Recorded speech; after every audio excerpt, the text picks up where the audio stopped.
Hi hello welcome back to my channel ಅನಿರೀಕ್ಷಿತ ಮದುವೆ. ನಿನ್ನೆಯಿಂದ ಯಾಕೋ ನೀನೇ ನೆನಪಾಗ್ತಿದೀಯ ಆರ್ಯ ಅಂತ ಅಂದ್ಕೊಳ್ತಾ ಫೋನ್ನಲ್ಲಿ ತಾನು ಮತ್ತು ಆರ್ಯನ್ ಒಟ್ಟಿಗೆ ಇರೋ ಫೋಟೋಗಳನ್ನು ನೋಡ್ತಾ, ನನಗೋಸ್ಕರನಾದರೂ ನೀನು ದುಡ್ಡಿರೋನಾಗಿ ಹುಟ್ಟಬೇಕಿತ್ತು ಆರ್ಯ ಅಂತ ಹಾಗೇನೆ ಮಲ್ಕೊಂಡ್ಲು ವೈಶು. ಪ್ರಮೋದ್ ರೂಮ್ಗೆ ಹೋದರೂ ವೈಶಾಲಿ ನೆನಪಾಗ್ತಿದ್ದಾಳೆ. ನನ್ನನ್ನು ನಂಬಿ ಬಂದಿರುವ ಅವಳನ್ನು ಒಂಟಿಯಾಗಿ ಬಿಟ್ಟು ಬಂದು ತಪ್ಪು ಮಾಡಿದೆ. ನನ್ನ ಬಗ್ಗೆ ಯೋಚಿಸ್ತಾ ನಿದ್ದೆ ಕೂಡ ಮಾಡಿರಲ್ಲ. ಎಲ್ಲರೂ ನಿದ್ದೆ ಮಾಡಿರ್ತಾರೆ. ನಾನೀಗ ಹೊರಗೆ ಹೋದರೂ ಯಾರೂ ನೋಡಲ್ಲ. ಈಗ ಹೋಗಿ ಮುಂಜಾನೆ ಬರೋಣ ಅಂತ ಎದ್ದು ಬಂದು ಕಾರ್ ತೆಗೆದ. ನಾನು ಬರ್ತೇನೆ ಅಂತ ನಿಜ ಖಂಡಿತ ಅವಳು ಅಂದ್ಕೊಂಡಿರಲ್ಲ. ವೈಶಾಲಿ ಹೋಗಿ ಸರ್ಪ್ರೈಸ್ ಕೊಡಬೇಕು. ನನ್ನನ್ನು ನೋಡಿದ ತಕ್ಷಣ ಎಷ್ಟು ಆನಂದ ಪಡ್ತಾಳೋ ಅವಳು ಅಂದ್ಕೊಂಡ. ವೈಶಾಲಿಯನ್ನು ಮದುವೆಯಾಗಿ ಅವಳಿಗೆ ಯಾವುದೇ ಕಷ್ಟ ಇಲ್ಲಂತೆ ನೋಡ್ಕೊಳ್ಬೇಕು. ವೈಶಾಲಿಯನ್ನು ನೋಡಿದ ತಕ್ಷಣ ಇಷ್ಟಪಟ್ಟೆ. ಆದರೆ ವೈಶಾಲಿ ನನ್ನನ್ನು ಇಷ್ಟಪಡ್ತಾಳೆ ಅಂತ ನಾನು ಖಂಡಿತ ನಿಜವಾಗ್ಲೂ ಕನಸಿನಲ್ಲೂ ಅಂದ್ಕೊಂಡೇ ಇರಲಿಲ್ಲ. ವೈಶಾಲಿ ನನ್ನನ್ನು ಪ್ರೀತಿಸ್ತಾ ಇದ್ದೀನಿ ಅಂತ ಹೇಳಿದಾಗ ಎಷ್ಟು ಆನಂದ ಆಯಿತು ಗೊತ್ತಾ. ಈ ಜನ್ಮಕ್ಕೆ ಈ ಆನಂದ ಸಾಕು ಅಂತ ಅಂದ್ಕೊಂಡೆ. ವೈಶಾಲಿ ನನ್ನ ಜೊತೆ ಬಂದಿದ್ದಾಳೆ ಅಂದರೆ ಖಂಡಿತ ನಂಬಲು ಸಾಧ್ಯ ಆಗ್ತಿಲ್ಲ. ಡ್ಯಾಡಿಗೆ ಹೀಗೆ ಆಗದೇ ಇದ್ದಿದ್ರೆ ಇಷ್ಟೊತ್ತಿಗೆ ವೈಶಾಲಿ ಈ ವಿಷಯ ಮನೆಯಲ್ಲಿ ಹೇಳ್ತಾ ಇದ್ದೆ. ಅವರೇ ನಮ್ಮ ಮದುವೆ ಮಾಡಿಸ್ತಿದ್ರು ಅಂತ ಅಂದ್ಕೊಳ್ತಾ ಗೆಸ್ಟ್ ಹೌಸ್ಗೆ ಬಂದ. ವೈಶಾಲಿ ಆರ್ಯನ್ ಫೋಟೋ ನೋಡ್ತಾ ಹಾಗೇನೆ ತನ್ನ ಮೇಲೆ ಇಟ್ಕೊಂಡು ನಿದ್ರಿಸ್ತಾ ಇದ್ದಾಳೆ. ಇತ್ತ ಪ್ರಮೋದ್ ಬಂದು ಬೆಲ್ ಬಾರಿಸ್ದ. ತಕ್ಷಣ ಸುಂದ್ರಮ್ಮ ಬಂದು ಡೋರ್ನ ತೆಗೆದು, ಯಜಮಾನ್ರೆ ನೀವಾ ಬನ್ನಿ ಅಂದ್ಲು. ವೈಶಾಲಿ ಮಲಗಿದಾಳ ಸುಂದ್ರಮ್ಮ ಅಂತ ಕೇಳ್ದ. ಊಟ ಮಾಡಿ ಮೇಲಕ್ಕೆ ಹೋದ್ರು ಯಜಮಾನ್ರೆ, ಮಲಗಿದಾಳೆ ಅನಿಸುತ್ತೆ. ನಿಮ್ಮ ಊಟ ಅಂತ ಕೇಳಿದ್ಲು. ನಾನು ಊಟ ಮಾಡಿಕೊಂಡೇ ಬಂದೆ, ನೀನು ಹೋಗಿ ಮಲ್ಕೋ ಅಂತ ಮೇಲಕ್ಕೆ ಬಂದು ರೂಮ್ ಡೋರ್ ತೆಗೆದ. ವೈಶಾಲಿ ಫೋನನ್ನು ತನ್ನ ಎದೆ ಮೇಲೆ ಇಟ್ಕೊಂಡು ಮಲಗಿರೋದನ್ನು ನೋಡಿದ ಪ್ರಮೋದ್, ಪಾಪ ನನ್ನ ಫೋಟೋ ನೋಡ್ತಾ ಹಾಗೇ ನಿದ್ರಿಸಿರ್ತಿರುವಂತೆ ಇದೆ ಅಂತ ಆನಂದ ಪಡ್ತಾ ಹೋಗಿ ವೈಶಾಲಿ ಕೈಲಿರುವ ಫೋನನ್ನು ಮೆಲ್ಲನೆ ತೆಗಿತಿರುವಾಗ ವೈಶಾಲಿ ಕಣ್ಬಿಟ್ಟು ಎದುರಿಗೆ ಇರುವ ಪ್ರಮೋದನ್ನು ನೋಡಿದ್ಲು. ಪ್ರಮೋದ್ ತನ್ನ ಕೈಯಿಂದ ಫೋನ್ ತೆಗೆಯೋದನ್ನು ನೋಡಿ ಪ್ರಮೋದ್ ಅಂತ ದಡಕ್ ಅಂತ ಎದ್ದು ಕುಳಿತುಕೊಂಡು ಫೋನ್ ಹಿಡ್ಕೊಂಡ್ಳು. ಪ್ರಮೋದ್ ವೈಶಾಲಿ ಪಕ್ಕದಲ್ಲಿ ಕುಳಿತು, ನಾನು ಬರಲಿಲ್ಲ ಅಂತ ನನ್ನ ಫೋಟೋ ನೋಡ್ತಾ ಮಲಗಿದ್ದಾಳ ಅಂದ. ವೈಶಾಲಿಗೆ ಆಗ ನೆನಪಿಗೆ ಬಂತು ತಾನು ಆರ್ಯನನ್ನು ನೋಡ್ತಾ ಮಲಗಿದ್ದೆ ಅನ್ನೋ ವಿಷಯ. ತಕ್ಷಣ ಗ್ಯಾಲರಿಯನ್ನು ಕ್ಲೋಸ್ ಮಾಡಿದ್ಲು. ಹೌದು, ನೀನು ಬರೋದಕ್ಕೆ ಆಗೋದಿಲ್ಲ ಅಂದೆ ಅಲ್ವಾ, ನಿದ್ರೆ ಬರಲಿಲ್ಲ, ಅದಕ್ಕೆ ನೀನು ಫೋಟೋ ನೋಡ್ತಾ ಮಲಗಿದ್ದೆ. ಬರುವುದಿಲ್ಲ ಅಂದೆ ಅಲ್ವಾ, ಮತ್ತು ಹೇಗೆ ಬಂದೆ ಅಂತ ಕೇಳಿದ್ಲು ವೈಶಾಲಿ. ನಿನ್ನನ್ನು ಇಲ್ಲಿ ಒಬ್ಬಳೇ ಬಿಟ್ಟು ಬಂದೆ ಅಲ್ವಾ, ಆಗ ನಿನ್ನನ್ನು ಒಬ್ಬಳೇ ಬಿಟ್ಟು ಬಂದೆ ಅನ್ನೋದು ನೆನಪಾದರೆ ನನಗೆ ನಿದ್ರೆ ಬರಲಿಲ್ಲ ವೈಶಾಲಿ, ಅದಕ್ಕೆ ವಾಪಸ್ ಬಂದೆ. ನಾನು ಬರ್ತೀನಿ ಅಂತ ನೀನು ನಿಜವಾಗಿಯೂ ಅಂದ್ಕೊಂಡೇ ಇರಲಿಲ್ಲ ಅಲ್ವಾ ಅಂದ ಪ್ರಮೋದ್. ಹೌದು ಪ್ರಮೋದ್, ನಿಜವಾಗಿಯೂ ಅಂದ್ಕೊಂಡಿರಲಿಲ್ಲ. ನೀನು ಬೇಗನೆ ಮನೆಯಲ್ಲಿ ವಿಷಯ ಹೇಳು, ನನಗೆ ನಿನ್ನನ್ನು ಬಿಟ್ಟು ಒಂದು ಕ್ಷಣನೂ ಕೂಡ ಇರಲಾರೆ ಅಂತ ಪ್ರಮೋದ್ನನ್ನು ಅಪ್ಪಿಕೊಂಡ್ಳು ವೈಶಾಲಿ ಅಂತ ಪ್ರಮೋದ್ ಕೂಡ ಅಪ್ಪಿಕೊಂಡ. ನನ್ನಿಂದಲೂ ನಿನ್ನನ್ನು ಬಿಟ್ಟು ಇರಲು ಆಗ್ತಿಲ್ಲ, ನನಗೂ ನಿನ್ನನ್ನು ಬೇಗ ಕರ್ಕೊಂಡು ಹೋಗಬೇಕು ಅಂತಲೇ ಇದೆ ಅಂತ ಹೇಳ್ದ. ಮತ್ತು ಯಾಕೆ ತಡ, ನಿಮ್ಮ ಡ್ಯಾಡಿ ಮನೆಗೆ ಬಂದಿದ್ದಾರೆ ಅಲ್ವಾ, ನಮ್ಮ ವಿಷಯ ನಾಳೆ ಬೆಳಗ್ಗೆನೇ ಹೇಳು ಪ್ರಮೋದ್ ಅಂದ್ಲು. ನೀನು ಹೇಳ್ದಂತೆಯೇ ನಾಳೆ ಬೆಳಿಗ್ಗೆ ಎಲ್ಲರ ಬಳಿ ಹೇಳ್ತೀನಿ ವೈಶಾಲಿ, ಅವರು ಒಪ್ಪದೇ ಇರಲಿ, ನಾನು ಆಚೆ ಬಂದಾದರೂ ಸರಿ, ನಿನ್ನನ್ನು ಮದುವೆಯಾಗ್ತೀನಿ ಅಂದ. ಪ್ರಮೋದ್ ಆ ಮಾತು ಹೇಳ್ತಾ ಇದ್ದಂತೆ ಅವನನ್ನು ಬಿಟ್ಟು ವೈಶಾಲಿ ಎದ್ದು ನಿಂತು, ಏನು ಪ್ರಮೋದ್ ನೀ ಹೇಳ್ತಾ ಇರೋದು, ಆಚೆ ಬರೋದು ಅಂದರೆ ಏನು ಅಂದ್ಲು. ಮತ್ತು ಮನೆಯಲ್ಲಿ ಒಪ್ಪದೇ ಇದ್ದರೆ ಏನು ಮಾಡೋದು ವೈಶಾಲಿ, ಒಪ್ಪದೇ ಇದ್ದರೆ ಒಪ್ಪಿಸ್ಬೇಕು, ಅದನ್ನು ಬಿಟ್ಟು ಆಚೆ ಬರೋದು ಅಂದರೆ ಏನು ಪ್ರಮೋದ್ ಅಂತ ಕಿರಿಕಿರಿಯಿಂದ ಅಂದ್ಲು. ನಾನು ಒಪ್ಸೋದಿಲ್ಲ ಅಂತ ಹೇಳ್ತಿಲ್ಲ ವೈಶಾಲಿ, ಅಕಸ್ಮಾತ್ ಪ್ರಯತ್ನ ಮಾಡ್ತೀನಿ, ಆದರೆ ಆಗದೆ ಇದ್ದರೆ ಅದರ ಆಚೆ ಬರೋದು ಬಿಟ್ಟು ಬೇರೆ ದಾರಿ ಇರೋದಿಲ್ಲ ಅಲ್ವಾ ಅಂದ. ಯಾಕೆ ಆಚೆ ಬರಬೇಕು, ಆ ಮನೆಯಲ್ಲಿ ನಿನಗೆ ಹಕ್ಕಿದೆ ಅಲ್ವಾ, ನಾವು ಮದುವೆಯಾಗಿ ಆ ಮನೆಗೆ ಹೋಗೋಣ ಅಂದ್ಲು. ವೈಶಾಲಿ, ನಮ್ಮಿಬ್ಬರ ಓದು ಮುಗಿದಿದೆ, ಇಬ್ಬರಿಗೂ ಒಳ್ಳೆಯ ಕೆಲಸ ಸಿಗುತ್ತೆ, ಖುಷಿಯಾಗಿ ನಾವು ಹೊರಗೆ ಅಂದರೆ ಆಚೆನೇ ಇರಬಹುದು ಅಲ್ವಾ ಅಂದ. ವೈಶಾಲಿಗೆ ಕೋಪ ಬಂತು. ಕೆಲಸ ಮಾಡೋದಕ್ಕಾಗಿನ ನಾನು ಆರಣನ ಬಿಟ್ಟು ಇವನು ಹಿಂದೆ ಬಂದಿದ್ದು ಅಂತ ಕೋಪದಿಂದ ಮನಸ್ಸಿನಲ್ಲೇ ಅಂದ್ಕೊಂಡು, ನಾನು ನನ್ನವರೆಲ್ಲರನ್ನ ಬಿಟ್ಟು ಬಂದಿದ್ದು ನಿಮ್ಮವ್ರ ಜೊತೆ ಕೂಡಿ ಬಾಳೋಣ ಅಂತ ತಾನೆ. ನೀನು ಹೀಗೆ ಆಚೆ ಇರೋಣ ಅಂದರೆ ನಾನು ಖಂಡಿತ ಇಲ್ಲಿ ಇರೋದಿಲ್ಲ ಪ್ರಮೋದ್ ಅಂದ್ಲು ವೈಶು. ನಾನು ಮನೆಗೆ ಹೋಗ್ತೀನಿ, ನಿಮ್ಮವರನ್ನೆಲ್ಲರ ಒಪ್ಸಿದ ಮೇಲೇ ಮದುವೆಯಾಗೋಣ ಅಂದ್ಲು. ವೈಶಾಲಿ, ಏನು ಹೇಳ್ತಿದೀಯಾ ನೀನು, ಹೊರಟು ಹೋಗ್ತೀಯಾ ಅಂದ. ನೀನು ಆಚೆ ಬರೋಣ ಅಂದರೆ ಮಾತ್ರ ನಾನು ಇರೋದಿಲ್ಲ ಪ್ರಮೋದ್, ನಾ ಹೇಳಬೇಕಾಗಿದ್ದನ್ನು ಹೇಳಿದ್ದೀನಿ, ಆಮೇಲೆ ನೀನಿಷ್ಟ ಅಂದ್ಲು. ನಾನು ಸುಮ್ಮನೆ ಮಾತಿಗಷ್ಟೇ ಅಂದೆ, ನೀನು ಅದಕ್ಕೆ ಯಾಕೆ ಇಷ್ಟೊಂದು ಸೀರಿಯಸ್ ಆಗಿ ತಗೊಂಡೆ? ನನ್ನ ಮನಸ್ಸಿನಲ್ಲಿ ಆಚೆ ಬರುವ ಆಲೋಚನೆ ಎಲ್ಲ ಬರೋದಿಲ್ಲ ಬಿಡು, ಸರಿನಾ? ಈಗಲಾದರೂ ನಗು ಅಂದ ಪ್ರಮೋದ್. ತಾನು ಹೇಳಿದ ಮಾತಿಗೆ ಹೆದರಿಕೊಂಡ ಅಂತ ಮನಸ್ಸಿನಲ್ಲೇ ನಕ್ಕು. ಎಂದಿಗೂ ಪ್ರಮೋದನ್ನ ಹೀಗೇನೆ ನನ್ನ ಮುಷ್ಟಿಯಲ್ಲೇ ಇಟ್ಕೊಳ್ಬೇಕು ಅಂದ್ಕೊಳ್ತಾ ನಗ್ತಾ, ನೀನು ನನಗಾಗಿ ಏನನ್ನಾದರೂ ಮಾಡ್ತೀಯಾ ಅಂತ ನನಗೆ ಗೊತ್ತು ಪ್ರಮೋದ್, ಅದಕ್ಕೆ ನಿನಗೆ ಅಂದರೆ ನನಗೆ ಅಷ್ಟೊಂದು ಇಷ್ಟ, ನೀನು ಅಂದರೆ ತುಂಬ ಇಷ್ಟ ಅಂದ್ಲು. ಸರಿ, ತಡ ಆಯಿತು ಅಲ್ವಾ, ಇನ್ನು ಮಲ್ಗು ಅಂದ. ನೀನು ಕೂಡ ಬಂದು ಮಲ್ಗು ಪ್ರಮೋದ್, ನಾನು ಇಲ್ಲಿ ಬೇಡ ವೈಶಾಲಿ, ನಾನು ಬೇರೆ ರೂಮ್ನಲ್ಲಿ ಹೋಗಿ ಮಲಗ್ತೀನಿ ಅಂದಾಗ ವೈಶಾಲಿ ಪ್ರಮೋದ್ ಕೈ ಹಿಡ್ಕೊಂಡು, ಬೇರೆ ರೂಮ್ ಯಾಕೆ, ಇಲ್ಲೇ ಮಲಗು ಪ್ರಮೋದ್ ಅಂದ್ಲು. ನಾನು ಇಲ್ಲೇ ಮಲಗಿದ್ರೆ ನಿನಗೆ ಏನು ಅಭ್ಯಂತರ ಇಲ್ವಾ ವೈಶಾಲಿ? ನೀನು ನನ್ನ ಗಂಡ ಆಗೋನು, ನನಗೆ ಯಾಕೆ ಅಭ್ಯಂತರ ಇರುತ್ತೆ ಪ್ರಮೋದ್, ಬಾ ಅಂದ್ಲು. ಪ್ರಮೋದ್ ವೈಶಾಲಿ ಪಕ್ಕದಲ್ಲಿ ಮಲಗಿ, ನಮಗೆ ಮದುವೆಯಾಗಿದ್ದರೆ ಎಷ್ಟು ಚೆನ್ನಾಗಿರ್ತಿತ್ತು ಅಂದ. ಈಗ ಮಾತ್ರ ಏನಾಗಿದೆ ಪ್ರಮೋದ್, ನಿನ್ನ ಕೈ ಹಿಡಿದು ನಿನ್ನ ಹಿಂದೆ ಬಂದಿದ್ದೀನಿ ಅಂದರೆ ನಮಗೆ ಮದುವೆಯಾಗಿದೆ ಅಂತಾನೆ ಅಲ್ವಾ? ಹೌದು ಹೌದು ಅನ್ಕೋ, ಆದರೆ ನಿನ್ನ ಕತ್ತಿಗೆ ತಾಳಿ ಕಟ್ಟಿದರೆ ನನಗೆ ಯಾವುದೇ ಅಭ್ಯಂತರ ಇರೋದಿಲ್ಲ ಅಲ್ವಾ? ಈಗ ನಿನಗೆ ನಾನು ಏನಾದರೂ ಅಭ್ಯಂತರ ಹೇಳಿದ್ದೀನಾ? ಇಲ್ವಲ್ಲ ಪ್ರಮೋದ್. ವೈಶಾಲಿ ಕಡೆಗೆ ತಿರುಗಿ ನೋಡ್ತಾ, ನೀನು ಹೇಳೋದಿಲ್ಲ ಬಿಡು, ಆದರೂ ಏನಿದ್ರು ಎಲ್ಲ ಮದುವೆಯಾದ್ಮೇಲೆ ಅಂದ. ಸರಿ, ನಿನ್ನಿಷ್ಟ ಅಂತ ಮಲ್ಕೊಂಡ್ಳು ವೈಶಾಲಿ. ಇಂತಹ ದಡ್ಡನನ್ನು ಪ್ರೀತಿಸಿದ್ದು ನಾನು ಅಂತ ಮನಸ್ಸಿನಲ್ಲೇ ಅಂದ್ಕೊಳ್ತಾ ಮಲಗಿದ್ಲು ವೈಶು. ಬೆಳಗ್ಗೆ 10 ಗಂಟೆಗೆ ವೈಶಾಲಿ ಎದ್ದು ತನ್ನ ಪಕ್ಕದಲ್ಲಿ ಪ್ರಮೋದ್ ಇಲ್ಲದೆ ಇರೋದನ್ನು ನೋಡಿ, ಮನೆಗೆ ಹೋಗಿರಬಹುದು ಬಿಡು ಅಂದ್ಕೊಂಡ್ಳು. ಕೆಳಗಡೆ ಬಂದು ಸುಂದ್ರಮ್ಮ ಕಾಫಿ ತಗೊಂಡು ಬಾ ಅಂತ ಕರೆದ್ಲು. ಸ್ನಾನ ಕೂಡ ಮಾಡದೆ ಸೋಫಾದಲ್ಲಿ ಕಾಲಿನ ಮೇಲೆ ಕಾಲು ಹಾಕ್ಕೊಂಡು ಕುಳಿತು TV ನೋಡ್ತಾ ಸುಂದ್ರಮ್ಮ ತಂದುಕೊಟ್ಟ ಕಾಫಿಯನ್ನು ಕುಡಿದ್ಲು. ಹಾಗೇನೆ 1 ಗಂಟೆ ನಂತರ ತಿಂಡಿಯನ್ನು ಕೂಡ ಅಲ್ಲೇ ಕುಳಿತು ತಿಂದ್ಲು. TV ನೋಡ್ತಾ 12 ಗಂಟೆವರೆಗೂ ಅಲ್ಲೇ ಇದ್ಲು. ಸುಂದ್ರಮ್ಮ ಅಡುಗೆ ಮಾಡ್ತಾ, ಈ ಹುಡುಗಿ ಏನು ಸ್ನಾನ ಮಾಡದೆ ಹಾಗೆ ಕೂತಿದ್ದಾಳೆ, ಈ ಗೆಸ್ಟ್ ಹೌಸ್ಗೆ ಆಫೀಸ್ಗೆ ಸಂಬಂಧಪಟ್ಟವ್ರನ್ನ ಆಗಾಗ ಶಂಕರ್ ಅವರು ಕರ್ಕೊಂಡು ಬರ್ತಿರ್ತಾರೆ, ಒಂದು ವೇಳೆ ಅವರು ಈ ಟೈಮ್ನಲ್ಲಿ ಬಂದರೆ ಈ ಹುಡುಗಿಯನ್ನು ನೋಡಿ ಏನಂತಾರೋ ಏನೋ, ಹೋಗಿ ಹೇಳೋಣ ಅಂದರೆ ಈಕೆ ಏನು ಅನ್ಕೋತಾಳೋ ಏನೋ ಅಂತ ಆಲೋಚಿಸ್ತಾ ಅಡುಗೆ ಮಾಡ್ತಿದ್ಲು ಸುಂದ್ರಮ್ಮ. ಹೊರಗೆ ಕಾರ್ ಬಂದ ಶಬ್ದ ಆಗದಂತೆಯೇ ವೈಶಾಲಿ ಎದ್ದು ಜುಟ್ಟು ಮುಡಿಯನ್ನು ಕಟ್ಕೊಂಡು, ಪ್ರಮೋದ್ ಬಂದಿದ್ದಾನೆ ಏನೋ ಅಂದ್ಕೊಂಡು ಹೊರಗೆ ಬಂದು ಹೊಸ್ತಿಲಲ್ಲಿ ನಿಂತ್ಕೊಂಡ್ಳು. ಕಾರ್ನಿಂದ 4 ಜನ ಇಳಿದು ಒಳಗಡೆ ಬರ್ತಾ ಹೊಸ್ತಿಲಿಗೆ ಅಡ್ಡವಾಗಿ ನಿಂತಿದ್ದ ವೈಶಾಲಿಯನ್ನು ನೋಡಿ, ಯಾರು ನೀನು, ಹೀಗೆ ಯಾಕೆ ಹೊಸ್ತಿಲಲ್ಲಿ ಅಡ್ಡವಾಗಿ ನಿಂತಿದೀಯಾ? ಸುಂದ್ರಮ್ಮನಿಗಾಗಿ ಬಂದಿಯಾ ಅಂದ. ಕೆಲಸದವಳಿಗಾಗಿ ಬಂದಿಯಾ ಅನ್ನಲು ವೈಶಾಲಿಗೆ ಕೋಪ ಬಂದು, ನನ್ನನ್ನು ಕೆಲಸದವಳಿಗಾಗಿ ಬಂದಿಯಾ ಅಂತೀರಾ ಅಂತ ಕೋಪದಿಂದ ಕೇಳಿದ್ಲು. ನಿನ್ನನ್ನು ನೋಡಿದರೆ ಕೆಲಸದವಳಿಗಾಗಿ ಬಂದಿಯಾ ಅಂದೆ, ಈ ಗೆಸ್ಟ್ ಹೌಸ್ ಯಜಮಾನನಿಗಾಗಿ ಬಂದಿಯಾ ಅಂತ ಕೇಳಬೇಕಾ ಅಂದ. ಸುಂದ್ರಮ್ಮ ಬಂದು, ಶಂಕರ್ ಅವರೇ, ನೀವು ಯಾವಾಗ ಬಂದ್ರಿ, ಒಳಗೆ ಬನ್ನಿ ಅಂದ್ಲು. ಈಕೆ ಹೊಸ್ತಿಲಿಗೆ ಹೀಗೆ ಅಡ್ಡವಾಗಿ ನಿಂತಿದ್ರೆ ನಾ ಹೇಗೆ ಒಳಗಡೆ ಬರಲಿ ಅಂದ ಶಂಕರ್. ನೀವು ಮೇಲ್ ಹೋಗಿ ಅಂದ್ಲು ಸುಂದ್ರಮ್ಮ. ಸುಂದ್ರಮ್ಮ, ಯಾರಿವಳು ಮೇಲ್ ಹೋಗು ಅಂತಿದೀಯಾ ಅಂದ. ಮೊದಲು ನೀನು ಯಾರು ಅಂತ ಹೇಳು, ನಮ್ಮ ಗೆಸ್ಟ್ ಹೌಸ್ಗೆ ಬಂದು ನಿನ್ನ ದೌರ್ಜನ್ಯ ಏನು? ನಾನು ಮೇಲೆ ಹೋಗದೇ ಇದ್ದರೆ ಎಲ್ಲಾದರೂ ಹೋಗ್ತೀನಿ ಬಿಡು, ನಿಂಗೆ ಯಾಕೆ ಅಂದ್ಲು. ಶಂಕರ್ಗೆ ಕೋಪ ಬಂದು, ಏನು ಇದು ನಿನ್ನ ಗೆಸ್ಟ್ ಹೌಸಾ ಅಂದ. ಅಮ್ಮ ಅವರೇ, ಅವ್ರು ಯಾರು ಅಂದ್ಕೊಂಡಿದ್ದೀರಿ ಅಂದ್ಲು ಸುಂದ್ರಮ್ಮ. ಯಾರು ಸುಂದ್ರಮ್ಮ ಇವರು ಅಂತ ಕೇಳಿದ್ಲು. ನಮ್ಮ ಪ್ರಮೋದ್ ಅವರ ಅಣ್ಣ ಶಂಕರ್ ಅವರು ಅಂದ್ಲು. ಏನು ಸುಂದ್ರಮ್ಮ, ಪ್ರಮೋದ್ ಅಣ್ಣನಾ ಅಂತ ಆಶ್ಚರ್ಯದಿಂದ ಕೇಳಿದ್ಲು. ಹೌದು ಅಮ್ಮ ಅಂದ್ಲು. ವೈಶಾಲಿ ತಕ್ಷಣವೇ ಸಾರಿ, ಕ್ಷಮಿಸಿ, ನೀವು ಯಾರೆಂದು ತಿಳಿಯದೆ ಬಾಯಿಗೆ ಬಂದಂತೆ ಮಾತನಾಡಿದೆ ಅಂದ್ಲು.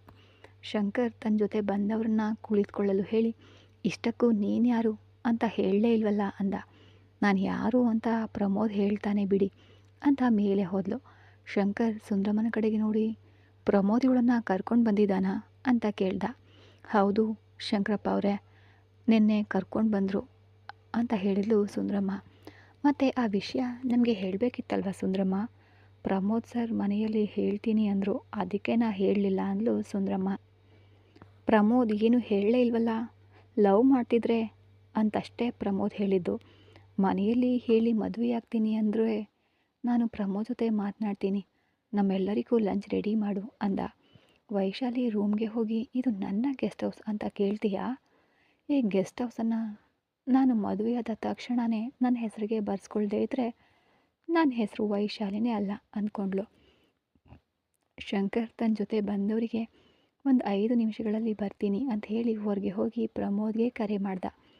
ಅಷ್ಟರಲ್ಲಿ ಆಗಲೇ ಪ್ರಮೋದ್ ಮನೆಯಲ್ಲಿ ತನ್ನ ಪ್ರೀತಿಯ ವಿಷಯವನ್ನು ಹೇಳಿಬಿಟ್ಟಿದ್ದ. ಪ್ರಮೋದ್ ಆ ವಿಷಯ ಹೇಳ್ತಿದ್ದಂತೆಯೇ ಅವನ ತಂದೆ ಚಕ್ರವರ್ತಿ, ನಿಮ್ಮಮ್ಮ ನಿನ್ನನ್ನು ತನ್ನ ತಂಗಿ ಮಗಳಿಗೆ ಕೊಟ್ಟು ಮದುವೆ ಮಾಡಬೇಕು ಅಂದ್ಕೊಂಡಿದ್ರು ಅಲ್ವಾ ಪ್ರಮೋದ್? ಆ ವಿಷಯ ಮರೆತುಬಿಟ್ಯಾ ಅಂದರು. ಅಪ್ಪ, ನಾನು ಪೂಜಾಳನ್ನು ಮದುವೆ ಆಗ್ತೀನಿ ಅಂತ ಎಂದೂ ಕೂಡ ಹೇಳಿಲ್ವಲ್ಲ ಅಂದ. ನೀನೇನೋ ಹೇಳಿಲ್ಲ ನಿಜ, ಆದರೆ ನೀನು ತನ್ನ ಮಗಳನ್ನು ಮದುವೆ ಆಗ್ತೀಯಾ ಅಂತ ಅವನು ನಮ್ಮ ಬಿಸ್ನೆಸ್ಗೆ ಹಣದ ಸಹಾಯ ಮಾಡ್ತಾ ಬಂದಿದ್ದಾನೆ. ಆದರೆ ಈಗ ನೀನು ಪೂಜಾಳನ್ನು ಮದುವೆ ಆಗದೇ ಇದ್ದರೆ ಇಲ್ಲಿವರೆಗೆ ನಾವು ಅನುಭವಿಸ್ತಿರೋದೆಲ್ಲ ಹೊರಟು ಹೋಗುತ್ತೆ ಕಣೋ ಅಂದರು ಚಕ್ರವರ್ತಿ. ಅಪ್ಪ, ನೀವು ಏನು ಹೇಳಿದರೂ ಸರಿ, ನನ್ನನ್ನು ನಂಬಿ ಬಂದ ಹುಡುಗಿಗೆ ನಾನು ಅನ್ಯಾಯ ಮಾಡೋದಿಲ್ಲ ಅಂತ ಹೇಳ್ದ ಪ್ರಮೋದ್. ಆ ಹುಡುಗಿಗೆ ಅನ್ಯಾಯ ಮಾಡೋದಿಲ್ಲ ಸರಿ, ಹಾಗಾದರೆ ನಮ್ಮ ಇಡೀ ಕುಟುಂಬಕ್ಕೆ ಅನ್ಯಾಯ ಆದರೂ ಪರವಾಗಿಲ್ವಾ ಅಂತ ಕೇಳಿದರು ಅವರ ಅಮ್ಮ. ಅಮ್ಮ, ನಾನು ವೈಶಾಲಿಯನ್ನು ಪ್ರೀತಿಸ್ತಿದ್ದೀನಿ, ನನ್ನನ್ನು ನಂಬಿ ನನ್ನ ಜೊತೆ ಬಂದಿದ್ದಾಳೆ. ಈಗ ನಾನು ಮದುವೆ ಆಗೋದಿಲ್ಲ ಅಂದರೆ ಅವಳು ಏನಾಗಬೇಡ ಅಂದ. ಈ ವಿಷಯ ನಿಮ್ಮ ಮಾವನಿಗೆ ತಿಳಿದ್ರೆ ಏನು ಮಾಡ್ತಾನೋ ನಿಮಗೆ ಗೊತ್ತಿಲ್ಲ ಅಂದರು. ನಾನು ಮಾವನ ಹತ್ರ ಹೋಗಿ ಕ್ಷಮೆ ಕೇಳಿ ಪೂಜಾಗೆ ಒಳ್ಳೆ ಸಂಬಂಧ ಹುಡುಕಿ ಮದುವೆ ಮಾಡೋಣ ಅಮ್ಮ ಅಂತ ಹೇಳ್ತೀನಿ ಅಂದ. ನಿಮ್ಮ ಮಾವ ಒಪ್ಕೊಂಡ್ರೆ ನಮಗೇನು ಅಭ್ಯಂತರ ಇಲ್ಲ ಅಂದರು ಅವನ ಅಮ್ಮ ಮತ್ತು ಅಪ್ಪ. ಸರಿ, ನಾನು ಈಗಲೇ ಹೋಗಿ ಕೇಳ್ತೀನಿ ಅಂತ ಹೇಳಿ ಹೊರಟ ಪ್ರಮೋದ್. ಅವ್ರ ಮಾವನ ಮನೆ ಇವ್ರ ಮನೆ ಎದುರಿಗೆ ಮುಂದೆನೇ ಇದೆ. ಬೇಕು ಅಂತಾನೆ ಇಬ್ಬರು ಎದುರು ಬದ್ರು 2 ಮನೆಗಳನ್ನು ಒಂದೇ ಕಡೆ ಇರುವಂತೆ ಕಟ್ಸ್ಕೊಂಡಿದ್ರು. ಪ್ರಮೋದ್ ಮನೆಗೆ ಹೋಗ್ತಿದ್ದೆ, ಪೂಜಾ ಎದುರಾಗಿ, ಭಾವ ನೀನು ಯಾವಾಗ ಬಂದೆ ಅಂತ ತಿಳಿದು ನಿನ್ನ ನೋಡಲು ಬರ್ತಾ ಇದ್ದೆ, ನೀನೇ ಬಂದ್ಯಾ ಭಾವ ಅಂದ್ಲು ಪೂಜಾ. ಮಾವ ಇದ್ದಾರಾ ಪೂಜಾ ಅಂತ ಕೇಳ್ದ ಪ್ರಮೋದ್. ಮುಗ್ದಲ್ಲಿದ್ದ ವ್ಯತ್ಯಾಸವನ್ನು ಗಮನಿಸಿ, ಏನಾಯ್ತು ಭಾವ ಅಂತ ಕೇಳಿದ್ಲು.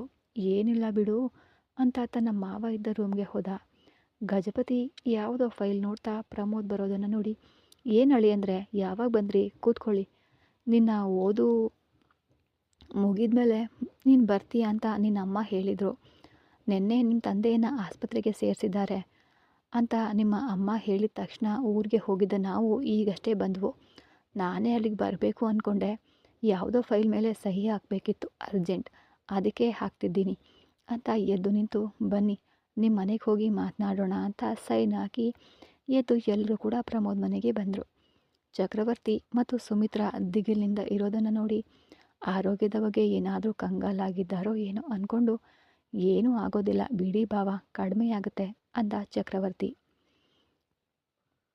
ಮಾವ, ನಿಮ್ಮಲ್ಲೊಂದು ವಿಷಯ ಹೇಳಬೇಕು ಅಂದ. ಏನೆಂದು ಹೇಳು ಅಳಿಯಂದ್ರೆ, ನನ್ನ ಬಳಿ ಯಾತಕ್ಕೆ ಸಂಕೋಚ ಅಂದರು. ಅದು ಮಾವ, ನಾನು ಕಾಲೇಜ್ನಲ್ಲಿ ಒಬ್ಬ ಹುಡುಗಿಯನ್ನು ಪ್ರೀತಿಸಿದೆ. ಆ ಹುಡುಗಿಯನ್ನು ಮದುವೆಯಾಗೋಣ ಅಂತ ನನ್ನ ಜೊತೆಯಲ್ಲಿ ಕರ್ಕೊಂಡು ಬಂದು ಗೆಸ್ಟ್ ಹೌಸ್ನಲ್ಲಿ ಇರಿಸಿದ್ದೀನಿ. ನೀವು ಒಪ್ಕೊಂಡ್ರೆ ಅವಳನ್ನು ಕರ್ಕೊಂಡು ಬರ್ತೀನಿ ಅಂದ. ಪ್ರಮೋದ್ ಹಾಗೆ ಹೇಳ್ತಿದ್ದಂತಾನೆ ಪೂಜಾಗೆ ಸಂಕಟ ಆಗಿ ಅಳು ಬಂತು. ಅಳ್ತಾ ಓಡಿ ಹೋಗಿ ತನ್ನ ಮನೆಗೆ ಹೋದಳು. ಪೂಜಾ ಹಾಗೆ ಬೇಸರದಿಂದ ಹೋಗೋದನ್ನು ನೋಡಿದ ಗಜಪತಿ, ನೀನು ಹೀಗೆ ಮಾಡ್ತೀಯ ಅಂತ ನಾನು ಅಂದ್ಕೊಂಡಿರಲಿಲ್ಲ ಪ್ರಮೋದ್ ಅಳಿಯಂದ್ರೆ ಅಂತ ಹೊರಡ್ತಾ ಇದ್ರೆ, ಮಾವ, ನಾನು ಪೂಜಾಳನ್ನು ಮದುವೆ ಆಗಬೇಕು ಅಂತ ಎಂದೂ ಕೂಡ ಅಂದ್ಕೊಂಡಿರಲಿಲ್ಲ. ಹಿರಿಯರಾದ ನೀವು ಅಂದ್ಕೊಂಡ್ರೆ ಅದು ನನ್ನ ತಪ್ಪಾಗೋದು. ಹೇಗೆ ಮಾವ, ನನ್ನ ಮನಸ್ಸಿಗೆ ಮೆಚ್ಚುಗೆಯಾದ ಹುಡುಗಿಯನ್ನು ತಾನೇ ಕರ್ಕೊಂಡು ಬಂದು ನಿಮ್ಮೆಲ್ಲರಿಗೂ ತೋರಿಸಿ ಮದುವೆ ಆಗಬೇಕು ಅಂದ್ಕೊಂಡೆ. ಇಷ್ಟ ಇಲ್ಲದೆ ಮದುವೆಯಾದರೆ ಇಬ್ಬರೂ ಸಂತೋಷವಾಗಿರಲು ಸಾಧ್ಯ ಇಲ್ಲ, ಅರ್ಥ ಮಾಡ್ಕೊಳ್ಳಿ ಅಂದ. ಅಷ್ಟರಲ್ಲಿ ಮತ್ತೆ ಪೂಜಾ ವಾಪಸ್ ಬಂದು, ಭಾವ ಹೇಳಿದ್ದು ನಿಜಾನೇ ಅಲ್ವಾ ಅಪ್ಪ, ಇಷ್ಟ ಇಲ್ಲದೆ ಭಾವನ ಜೊತೆ ನನ್ನ ಮದುವೆ ಮಾಡಿದರೂ ಕೂಡ ನಾನು ಸಂತೋಷವಾಗಿರಲು ಸಾಧ್ಯ ಇಲ್ಲ ಅಲ್ವಾ? ಭಾವ ಇಷ್ಟಪಟ್ಟ ಹುಡುಗಿ ಜೊತೆಯಲ್ಲೇ ಅವ್ರ ಮದುವೆ ಮಾಡಿಸೋಣ ಅಂತ ತನ್ನ ಮನಸ್ಸಿನ ಬೇಸರವನ್ನು ನುಂಗ್ಕೊಂಡು ಹೇಳಿದ್ಲು ಪೂಜಾ. ಪೂಜಾ ಕೂಡ ಒಪ್ಕೊಂಡಿದ್ರಿಂದ ಗಜಪತಿ ಇನ್ನೇನು ಅನ್ನಲಿಲ್ಲ. ಅಷ್ಟರಲ್ಲೇ ಶಂಕರ್ ಕರೆ ಮಾಡ್ದ. ಅಣ್ಣನ ಫೋನ್ ಅಂತ ಹೇಳಿ ಫೋನ್ ಆನ್ ಮಾಡ್ದ. ಲೇ ಪ್ರಮೋದ್, ಇಲ್ಲಿ ಗೆಸ್ಟ್ ಹೌಸ್ನಲ್ಲಿ ಯಾರೋ ಆ ಹುಡುಗಿ ನೀ ಕರ್ಕೊಂಡು ಬಂದಿದ್ದೀಯ ಅಂತ ಸುಂದ್ರಮ್ಮ ಹೇಳಿದ್ಲು. ಹೌದು ಅಣ್ಣ, ಅವಳು ನಾ ಪ್ರೀತಿಸಿದ ಹುಡುಗಿ, ಹೆಸರು ವೈಶಾಲಿ. ಈಗಷ್ಟೇ ಮನೆಯವರನ್ನ ಮದುವೆಗೆ ಒಪ್ಪಿಸ್ದೆ ಅಂತ ಸಂತೋಷದಿಂದ ಹೇಳ್ದ. ನಿಂಗೆ ಆ ಹುಡುಗಿ ಹೇಗೋ ಇಷ್ಟ ಆದ್ಲು ಪ್ರಮೋದ್ ಅಂತ ಕೇಳ್ದ. ಯಾಕಣ್ಣ, ಏನಾಯಿತು? ಅವಳು ತುಂಬಾ ಒಳ್ಳೆಯವಳು ಅಂದ ಪ್ರಮೋದ್. ನನಗ್ಯಾಕೋ ಅವಳನ್ನು ನೋಡಿದರೆ ಹಾಗೆ ಅನ್ನಿಸ್ತಿಲ್ಲ. ಆದರೂ ನಮ್ಮ ಪೂಜಾಳನ್ನು ನಿಂಗೆ ಕೊಟ್ಟು ಮದುವೆ ಮಾಡಬೇಕು ಅಂದ್ಕೊಳ್ತಿದ್ರೆ ನೀನೇನೋ ಹೀಗೆ ಮಾಡಿದೆ ಅಂದ ಶಂಕರ್. ನನಗೆ ಅವಳು ಇಷ್ಟ ಆದ್ಲು ಅಣ್ಣ, ನಾನು ಬರ್ತಿದ್ದೀನಿ, ನೀನು ಅಲ್ಲೇ ಇರ್ತೀಯಾ? ಇಲ್ಲ ಪ್ರಮೋದ್, ನಾವು ಊಟ ಮಾಡಿ ಹೊರಡ್ತೀವಿ ಅಂತ ಹೇಳಿ ಫೋನ್ ಇಟ್ಟ. ಜೊತೆಯಲ್ಲಿ ಬಂದವ್ರ ಬಳಿ ಮಾತನಾಡಿ ಊಟ ಕೂಡ ಮಾಡಿ ಹೊರಟು ಹೋದರು. ಅವರು ಹೋಗೋವರೆಗೂ ವೈಶಾಲಿ ಮೇಲೇ ಇದ್ಲು. ಪ್ರಮೋದ್ ಬಂದು ಮನೆಯಲ್ಲಿ ಎಲ್ಲರೂ ಮದುವೆಗೆ ಒಪ್ಕೊಂಡ್ರು ಅಂತ ಆನಂದದಿಂದ ಹೇಳ್ದ. ವೈಶಾಲಿ ಕೂಡ ಸಂತೋಷದಿಂದ ನಿಜವಾಗಿಯೂನಾ ಅಂತ ಹೇಳಿದ್ಲು. ನಿನ್ನನ್ನು ಮನೆಗೆ ಕರ್ಕೊಂಡು ಹೋಗೋಣ ಅಂತ ಬಂದಿದ್ದೀನಿ, ತಯಾರಾಗಿ ಬಾ, ಹೋಗೋಣ ಅಂತ ಹೇಳ್ದ ಪ್ರಮೋದ್. ಅವಳು ಜೀನ್ಸ್, ಅದರ ಮೇಲೆ ಹೊಟ್ಟೆ ಕಾಣಿಸುವಂತಹ ಒಂದು ಟಾಪ್ ಹಾಕ್ಕೊಂಡು ಬಂದ್ಲು. ಈ ಡ್ರೆಸ್ ಅಂದ. ಈ ಡ್ರೆಸ್ಗೆ ಏನಾಗಿದೆ, ಚೆನ್ನಾಗೇ ಇದೆಯಲ್ಲ ಅಂದ್ಲು. ನಿಂಗೆ ಯಾವ ಡ್ರೆಸ್ ಹಾಕಿದ್ರೂ ಚೆನ್ನಾಗೇ ಇರುತ್ತೆ, ಆದರೆ ಮೊದಲ ಬಾರಿ ನಮ್ಮ ಮನೆಯವ್ರನ್ನ ಭೇಟಿ ಆಗ್ತಿದ್ದೀವಿ ಅಲ್ವಾ, ಸೀರೆನೋ ಅಥವಾ ಚೂಡಿದಾರೋ ಹಾಕೊಂಡ್ರೆ ಚೆನ್ನಾಗಿರುತ್ತೆ ಅಲ್ವಾ ವೈಶಾಲಿ ಅಂದ ಪ್ರಮೋದ್. ಸರಿ ಅಂತ ಇಷ್ಟ ಇಲ್ಲದೇ ಇದ್ರೂ ಡ್ರೆಸ್ ಬದಲಾಯಿಸ್ಕೊಂಡು ಬಂದ್ಲು. ಪ್ರಮೋದ್ ಎಲ್ಲರಿಗೂ ಪರಿಚಯಿಸ್ದ. ವೈಶಾಲಿನ ನೋಡಿದ ತಕ್ಷಣವೇ ಇವಳು ಪ್ರಮೋದ್ಗೆ ತಕ್ಕ ಹುಡುಗಿಯಲ್ಲ ಅಂತ ಎಲ್ರಿಗೂ ಅನ್ನಿಸ್ತು. ಪ್ರಮೋದ್ ಏನು ಹೇಳಿದ್ರು ಕೇಳೋದಿಲ್ಲ ಅಲ್ವಾ ಅಂತ ಅವನಿಗೆ ಏನೂ ಅನ್ನಲಿಲ್ಲ. ಪೂಜಾ ಮತ್ತು ಗಜಪತಿ ಬಂದರು. ಪೂಜಾ ವೈಶಾಲಿನ ನೋಡಿ ಹಾಯ್ ಅಂದ್ಲು. ಪೂಜಾಳನ್ನು ನೋಡಿ ವೈಶಾಲಿ, ಇವಳು ಯಾರು, ನನಗೆ ಪೈಪೋಟಿಯಾಗಿದ್ದಾಳೆ, ಈಗಷ್ಟೇ ಅರಳಿದ ಗುಲಾಬಿಯಂತೆ ಎಷ್ಟು ಸುಂದರವಾಗಿದ್ದಾಳೆ ಅಂತ ಹೊಟ್ಟೆ ಕಿಚ್ಚಿನಿಂದ ಅಂದ್ಕೊಂಡ್ಳು. ವೈಶಾಲಿ, ಇವಳು ಪೂಜಾ, ನನ್ನ ಅತ್ತೆ ಮಗಳು, ಇವರು ಮಾವ, ನಮ್ಮ ಮನೆಯ ಎದುರುಗಡೆನೇ ಇರ್ತಾರೆ ಅಂತ ಪ್ರಮೋದ್ ಪರಿಚಯಿಸಿ ಹೇಳ್ದ. ಮನೆಯಲ್ಲಿ ಇಷ್ಟೊಂದು ಸುಂದರವಾದ ಅತ್ತೆ ಮಗಳಿದ್ರು ಕೂಡ ಅವಳನ್ನು ಬಿಟ್ಟು ನನ್ನನ್ನು ಪ್ರೀತಿಸಿದ್ನಾ ಅಂದ್ಕೊಂಡ್ಳು. ವೈಶಾಲಿ ಹಾಗೆ ವೈಶಾಲಿಯನ್ನು ಮನೆಗೆ ಕರ್ಕೊಂಡು ಬಂದರು. ಮದುವೆಯನ್ನು ಸರಳವಾಗಿ ಮಾಡೋಣ ಅಂತ ಹತ್ತಿರದವರನ್ನು ಮಾತ್ರ ಕರೆದು ಮದುವೆ ಮಾಡಲು ನಿರ್ಧರಿಸಿ ಕರೆಯುವವರ ಪಟ್ಟಿಯನ್ನು ಸಿದ್ಧಪಡಿಸಿದ್ರು. ಹೀಗೆ ವೈಶಾಲಿ ಕಡೆಯವರ ಬಗ್ಗೆ ಕೇಳಿದರೆ ವೈಶಾಲಿ ಯಾರು ಬೇಡ ಅಂತ ಕೋಣೆಗೆ ಹೊರಟು ಹೋದ್ಲು. ಕೆಲವರನ್ನು ಕರೆದು ವೈಶಾಲಿ ಜೊತೆ ಮದುವೆ ಮಾಡಿಸಿದ್ರು. ಮದುವೆ ಹಾಗೆ ಸರಳವಾಗಿ ಸಿಂಪಲ್ಲಾಗಿ ನಡೆದಿರೋದು ವೈಶಾಲಿಗೆ ಮುಂಚಿತವಾಗಿಂದನೂ ಇಷ್ಟ ಇರಲಿಲ್ಲ.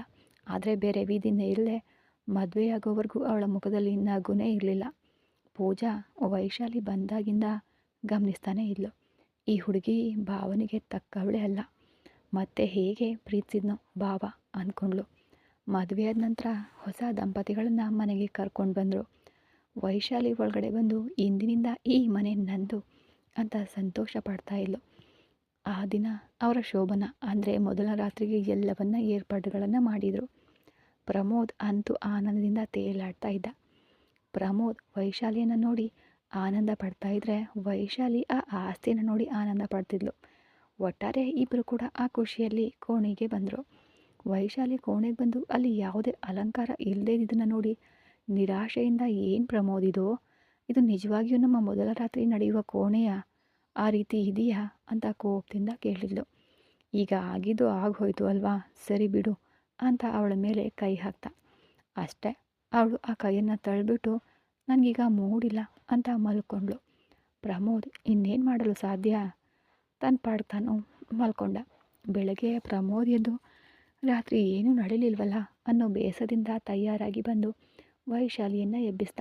ನಿದ್ರೆ ಮಾಡುವಾಗ ನನ್ನನ್ನು ಯಾರಾದರೂ ಎಬ್ಬಿಸಿದ್ರೆ ನನಗೆ ಕೋಪ ಬರುತ್ತೆ, ನಿಮಗೆ ಆಫೀಸ್ಗೆ ತಡ ಆಗ್ತಿದ್ರೆ ಹೋಗಿ, ನಾನು ಆಮೇಲೆ ಎದ್ದೇಳ್ತೀನಿ ಅಂತ ಮುಖದ ತುಂಬ ಮುಸ್ಕನ ಹೇಳ್ಕೊಂಡು ಮಲಗಿದ್ಲು. ಪ್ರಮೋದ್ ಕೆಳಗಡೆ ಬರುವಷ್ಟರಲ್ಲಿ ಎಲ್ಲರೂ ಡೈನಿಂಗ್ ಟೇಬಲ್ ಹತ್ರ ತಿಂಡಿ ಮಾಡ್ತಾ ಇದ್ದರೆ ಅವನ ಅತ್ತಿಗೆ ಗೌತಮಿ ಎಲ್ಲರಿಗೂ ಬಡಿಸ್ತಿದ್ಲು. ಪ್ರಮೋದ್ ಒಬ್ಬನೇ ಬರೋದನ್ನು ನೋಡಿ, ನಿನ್ನ ಹೆಂಡತಿಯಲ್ಲಿ ಪ್ರಮೋದ್ ಅಂತ ಕೇಳಿದ್ಲು. ಅಮ್ಮ, ಅವಳು ನಿದ್ರೆ ಮಾಡ್ತಿದ್ದಾಳೆ, ಇನ್ನೂ ಎದ್ದಿಲ್ಲ ಅಂದ. ಏನು ಇಷ್ಟೊತ್ತಿನವರೆಗೂ ನಿದ್ರೆಯ ಪ್ರಮೋದ್ ಹೊಸದಾಗಿ ಮದುವೆ ಆಗಿದೆ ಅಲ್ವಾ, ಮಲಗಿರಲಿ ಬಿಡು ಅಂದರು ಚಕ್ರವರ್ತಿ. ಗೌತಮಿ ನಮ್ಮ ಮನೆಗೆ ಸೊಸೆಯಾಗಿ ಬಂದಾಗಿಂದ ಎಂದಾದರೂ ಅವಳು ಇಷ್ಟೊತ್ತಿನವರೆಗೂ ಮಲಗಿದಾಳಾ ಅಂತ ಕೇಳಿದ್ಲು. ನಾಳೆಯಿಂದ ಬೇಗ ಹೇಳ್ತಾಳೆ ಬಿಡಮ್ಮ ಅಂತ ಪ್ರಮೋದ್ ಹೇಳಿ ತಿಂಡಿ ತಿಂದು ಆಫೀಸ್ಗೆ ಹೊರಟು ಹೋದ. ಎಲ್ಲರೂ ಅತ್ತೆಯವರೇ ಏನು ಮಾಡ್ತಿದ್ದೀರಾ ಅಂತ ಪೂಜಾ ಮನೆಗೆ ಬಂದಳು. ಏನೂ ಇಲ್ಲ ಪೂಜಾ, ಈಗಷ್ಟೇ ತಿಂಡಿ ತಿಂದು ಹೀಗೆ ಕೊಳ್ತಿದ್ವು. ನೀನು ಬಂದ್ಯಾ ಬಾ. ನೀನೇನು ಪುಟ್ಟ ಇವತ್ತು ಲಂಗ ದಾವಣಿ ಉಟ್ಕೊಂಡಿದೀಯಾ, ಆಫೀಸ್ಗೆ ಹೋಗಿಲ್ವಾ ಅಂತ ಕೇಳಿದ್ಲು. ಇಂದು ದೇವಸ್ಥಾನದಲ್ಲಿ ಪೂಜೆ ಇತ್ತು, ಅದಕ್ಕೆ ಹೋಗಿದೆ ಅತ್ತೆಯವರೇ. ಈಗೋ ಪ್ರಸಾದ ತಗೊಳ್ಳಿ ಅಂತ ಕೊಡಲು. ಇಂದು ಏನು ಪೂಜೆ ಪೂಜಾ ಅಂತ ಕೇಳಿದ್ಲು. ಅಮ್ಮನ ಹುಟ್ಟಹಬ್ಬ ಅಲ್ವಾ ಅತ್ತೆಯವರೇ, ದೇವಸ್ಥಾನಕ್ಕೆ ಹೋಗಿ ಪೂಜೆ ಮಾಡಿಸ್ಕೊಂಡು ಬಂದೆ. ಇಂದು ಅಕ್ಕನ ಹುಟ್ಟುಹಬ್ಬ ಅಲ್ವಾ, ಈ ಗಲಾಟೆಯಲ್ಲಿ ಮರ್ತೇ ಬಿಟ್ಟೆ. ನಿನ್ನನ್ನು ಈ ಮನೆಯ ಸೊಸೆಯಾಗಿ ಮಾಡ್ಕೊಳ್ಬೇಕು ಅಂದ್ಕೊಂಡಿದ್ವು, ಆದರೆ ಪ್ರಮೋದ್ ಮಾಡಿದ ಕೆಲಸದಿಂದ ನೀನು ಸೊಸೆಯಾಗಿ ಈ ಮನೆಯಲ್ಲಿ ಅಡಿಯಿಡಲು ಆಗಲಿಲ್ಲ ಅಂತ ಬೇಸರದಿಂದ ಅಂದರು. ಗೌತಮಿ ಬಂದು ಸುಮ್ಮನೆ ಇರಿ ಅತ್ತೆಯವರೇ, ಮದುವೆಗಳೆಲ್ಲ ನಮ್ಮ ಕೈಯಲ್ಲಿ ಇರೋದಿಲ್ಲ ಅಲ್ವಾ ಅಂದ್ಲು. ಹೌದು ಅತ್ತೆಯವರೇ, ಅಕ್ಕ ಹೇಳಿದ್ದು ನಿಜ. ನಿಮ್ಮ ತಂಗಿ ಮಗಳಾಗಿ ಈ ಮನೆಯಲ್ಲಿ ಎಂದಿಗೂ ನನಗೆ ಅಧಿಕಾರ ಇದ್ದೇ ಇರುತ್ತೆ ಅಲ್ವಾ ಅಂದ್ಲು ಪೂಜಾ. ಈ ಸೊಸೆಗಿರುವ ಅಧಿಕಾರ ತಂಗಿ ಮಗಳಿಗೆ ಯಾಕಿರುತ್ತೆ ಅಂತ ಮೇಲಿಂದ ವೈಶಾಲಿ ಕೆಳಗಿಳಿತಾ ಅಂದ್ಲು. ವೈಶಾಲಿ ಫ್ರೆಶ್ ಆಗದೆ ಹಾಗೆಯೇ ನೈಟ್ ಡ್ರೆಸ್ನಲ್ಲೇ ಕೆಳಗಡೆ ಬರೋದನ್ನು ನೋಡಿ, ವೈಶಾಲಿ ಸ್ನಾನ ಮಾಡಿದೆ ಅಂತ ಕೆಳಗಡೆ ಬರಬೇಡ ಅಂತ ಹೇಳಿದರು. ಇದು ನಮ್ಮನೆ ತಾನೇ, ಮಾಡದೆ ಬಂದರೆ ಏನಾಗುತ್ತೆ? ನನಗೆ ಎದ್ದ ತಕ್ಷಣ ಕಾಫಿ ಕುಡಿಯೋ ಅಭ್ಯಾಸ, ಯಾರೂ ರೂಮ್ಗೆ ಕಾಫಿ ತಂದುಕೊಡ್ಲಿಲ್ವಲ್ಲ ಅಂತ ಹೀಗೆ ಕೆಳಗೆ ಬಂದೆ ಅಂದ್ಲು. ನೋಡು ಮಗಳೇ, ಈ ಮನೆಗೊಂದು ಪದ್ಧತಿ ಇದೆ. ಬೆಳಗ್ಗೆ ಬೇಗ ಹೇಳ್ದೇ ಇದ್ರೂ ಪರವಾಗಿಲ್ಲ, ನೀನು ಎದ್ದ ತಕ್ಷಣ ಸ್ನಾನ ಮಾಡಿ ಕೆಳಗಡೆ ಬರೋದನ್ನು ಕಲ್ತ್ಕೊ.